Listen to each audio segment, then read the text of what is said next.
More than 2.5 years after starting a war, Russia launched a massive missile and drone attack on Ukraine.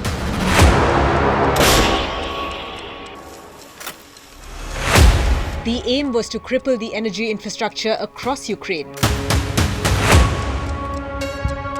Multiple casualties were reported, along with power outages and water supply disruptions in several Ukrainian cities. President Zelensky claimed more than 100 missiles and about 100 attack drones were launched by Russia overnight. Russia boasted of using high-precision weapons to hit critical infrastructure.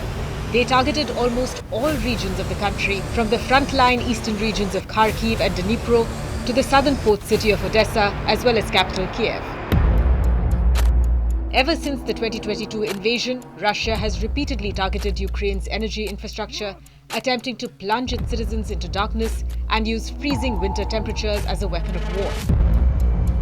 But overnight, Russian forces fired drones, cruise missiles and hypersonic ballistic Kinzhal missiles at 15 Ukrainian regions. That is more than half of the country. It is Russia's biggest attack against Ukraine in many weeks.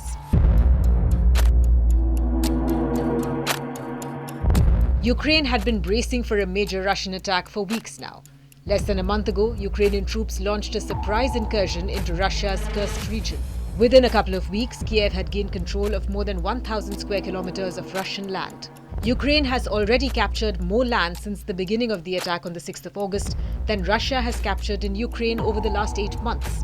The operation forced Russia to evacuate nearly 200,000 people from the region. Ukraine captured hundreds of Russian conscripts and destroyed several bridges over the same river, cutting off a key Russian logistics base in Glashkovo from the frontline forces.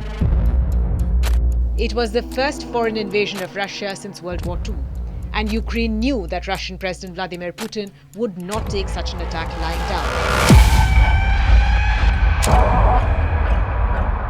But Ukraine also refused to go down without a fight. A Ukrainian drone struck a residential building in Russia's Saratov, leaving multiple people injured.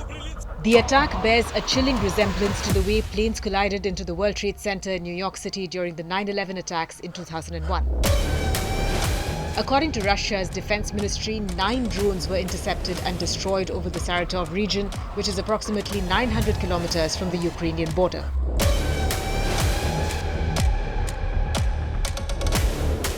Russian ground forces are inching towards the key eastern city of Pokrovsk, which could become the next major battleground. Pokrovsk is a strategic target for Russia. It sits on a key supply road that connects it with other military hubs and forms the backbone of Ukrainian defenses in the part of Donetsk that is still under Kiev's control.